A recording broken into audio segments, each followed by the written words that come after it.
In this video, we're going to take a look at the various texture types that we can apply when we're importing a texture. And we're not going to look at quite everything. We're going to focus on normal maps, look briefly at cube maps, and then take a look at advanced. And things like, for instance, sprites, we're going to cover in other videos when we start working on 2D and UI stuff and when we can actually start using these. So we've already covered textures. We're first going to take a look at normal maps. And normal maps, as we mentioned previously, and I'm actually going to grab a normal map here. Normal maps are used to give bumpiness to the surface of an object. So if I take my bump here and I apply it to the normal map of my test material, then you'll see that it adds bumpiness to the surface of an object. Now, it's kind of faking this bumpiness. It's not actually adding any depth. You can see if we look at this is still the flat surface of a cube, but it allows us to look like there's some texture there, like it has some highs and lows. And the way that normal maps work is they're actually based under the hood on a black and white image. And the black and white image is kind of like a topographical map. I'll just pop over here. So a topographical map shows one color for the highest regions, and then as you go to different colors, you get to lower and lower elevations. And that's essentially what we have here, where white is our highest elevation and black is our lowest elevation. So if we think of this image as a topographical map, what we have is we have a kind of a hill that's a cone, and then it's flat at the top. So this is the flat lowlands, this is the hill section, and this is the highlands right here. And if we take this texture, we can turn it into a normal map by going to Normal Map and then choosing Create from Grayscale. And go ahead and hit Apply. And from that, it's going to create a nice, and I'm going to make this a little bigger so we can see it. It's going to create a nice normal map image. Now we had a little bit of noisiness in the underlying color, and so that's why you can see all these little flecks and things. So what it's going to do is for each pixel, and I'm going to go back to our small version right here. For each pixel, it's going to try and find the normal at that pixel. And what I mean when I talk about normals, a normal is a line that points out of the surface of an object, and it tells us at that point what direction is up. Essentially, what direction is straight out of the object at that point. So you can see, for instance, if we have this approximation of a cylinder, that the normal, as we go around the cylinder, points different directions. And that's kind of what's going on with our hill right here. And when we create this normal map, we encode the directions of our normal. And again, our normal is just this vector, it's this line. And we encode those directions as red, green, and blue. So in this case, we can see that when we have, for instance, the most red and green, we're pointing up to the top right. When we have the most red, we're pointing this way. When we have the most green, we're pointing this way. So red plus green plus blue actually corresponds to X, Y, and Z. And if we look at an individual pixel, we can take the red, green, and blue values of that pixel, and we can see what direction is up, what direction is out of the image. By default, I believe 0.5, 0.5, 0.5 in red, green, and blue. So half red, half green, half blue is going to be flat.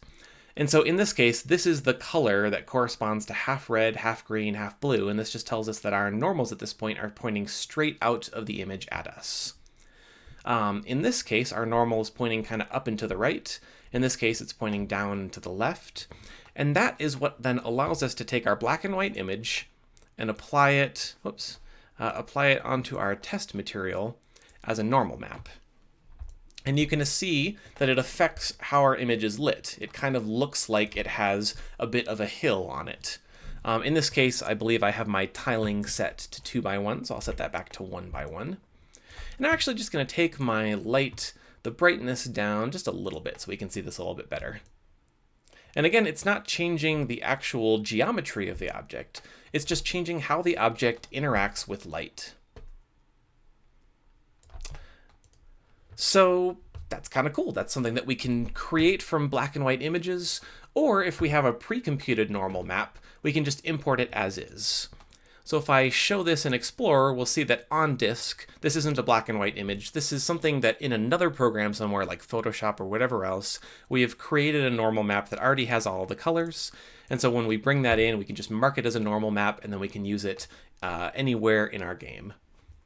And then we're going to see the same options that we had for the base texture type, and we're going to see the same options that are going to apply to all the texture types. So that, in a nutshell, is normal maps. Next up, we're going to take a look real quick at cube maps. I'm just going to grab our brick texture because it would be very strange to try and take a bump and create a cube from it. And what a cube map does is it's actually used for skyboxes and things of the like. So it's taking an image and it's going to be wrapping it around 360 degrees in our scene. This happens to be a very boring skybox right here, but it's a skybox nonetheless.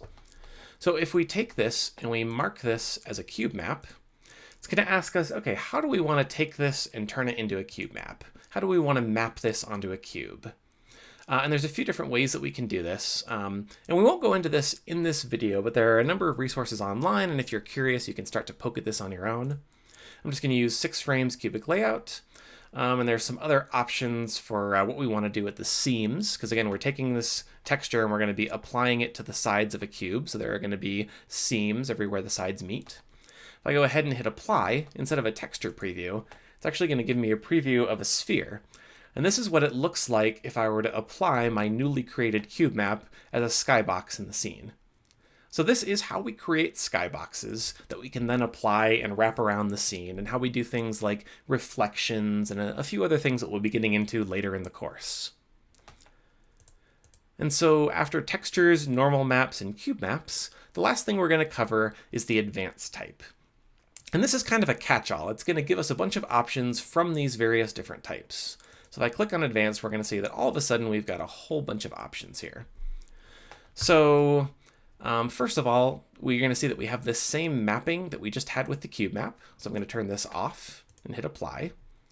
So in our advanced type, we can create cube maps using this mapping section. We can create normal maps, light maps. We can create sprites, and that again corresponds with this sprite type. So this is kind of like the super class that contains all of our other functionality, but it also has some things that aren't exposed anywhere else. And the first of these is read-write enabled. And when we turn this on, it actually essentially makes a copy of our texture in memory so that we can access it from code. So we can actually, while our game is running, we can read every pixel of our texture in code, and we can modify it. We can create new textures from scratch. We can apply math to our texture, all kinds of cool things. And we're actually going to be doing that later in this course. We're going to be modifying textures on the fly as our game is playing. But we have to have read-write enabled to be able to do that.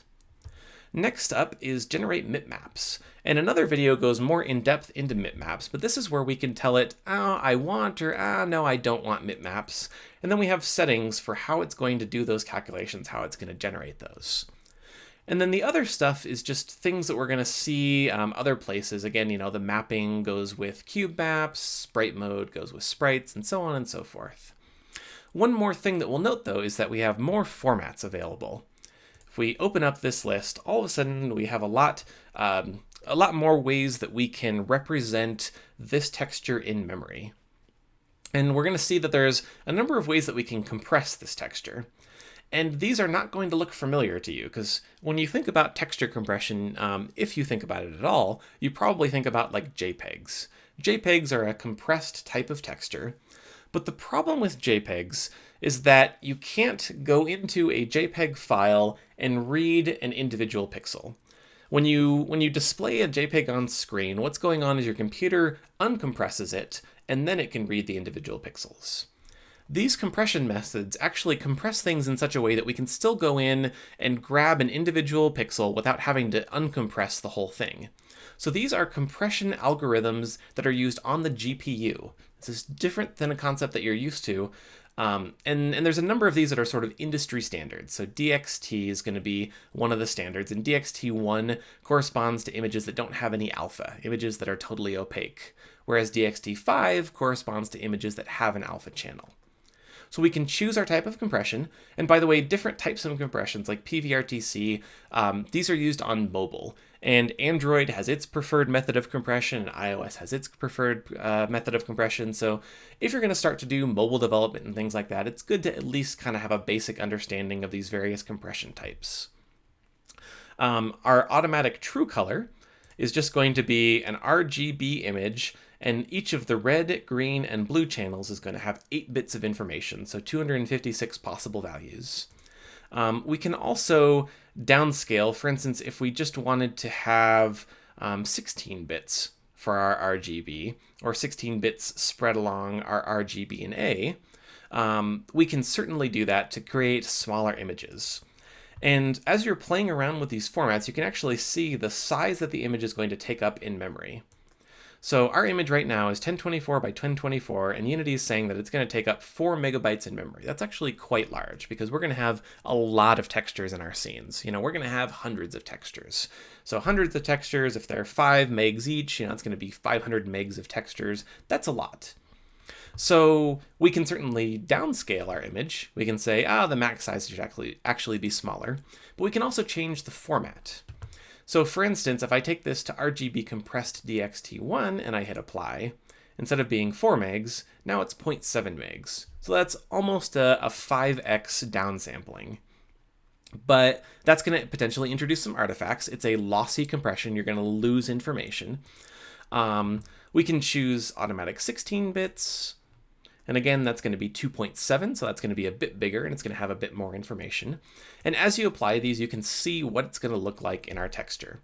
In this case, we can compress the heck out of this. This is a very simple texture, it turns out, so it's not going to be an issue for us. But you may start to see issues with images that have a lot of different colors, images that have a lot of detail.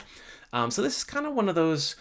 There are certainly best practices, but there's no hard and fast rules. It's kind of one of those artistic things where you kind of go with what looks good and you compress things as much as possible because we want things to be as small as possible in memory, but we want to do that without losing too much information. And just as an example, if I set the alpha 8 type, this is actually going to, instead of having RGB, we're going to have one channel of information. So this is going to take this image and turn it into grayscale. And in that case, we're going to lose basically all of our information. That is not a good format for this texture. So you're going to see as you go through textures, there are going to be formats that work well. There are going to be formats that don't. The highest fidelity is going to be true color. So if you ever just are wanting, you know, I don't care about how much memory this is taking. This has to look good because it's important, you know, because it's a part of my menu. It's right in the user's face, or because it applies to the boss in my scene. This is the way to go. And then you have these various other compression types that you can use. So going back over and just doing a quick recap of all the stuff covered in this video, we have our various texture types. In a previous video, we looked at the base texture and the options that go along with that. We've looked at normal maps, and we've seen that normal maps can be created from black and white images, which are created or treated almost like a topographic map. And that when we create the normal map, that we create red, green, and blue values at each pixel that corresponds to the normal at that point. So we're taking our topographic image, and we're essentially creating a bunch of arrows pointing out of the image that tell us at that point which way is up. And we can then use that information in our lighting calculations to make it appear that the object has bumpiness where in fact it does not. After normal map, we have cube maps, and these are used for creating things that are going to wrap around your scene, like skyboxes. And then we have the advanced options, and this includes all the stuff from the texture, the normal map, the cube map, and so on. And it also gives us a couple extra things, like whether we want to enable read-write, and if and how we want to generate bitmaps. And that, in a nutshell, is going to be all the import settings for textures, and how that's actually going to affect how your textures are used in the scene, how they look, how much memory they take up, and so on and so forth.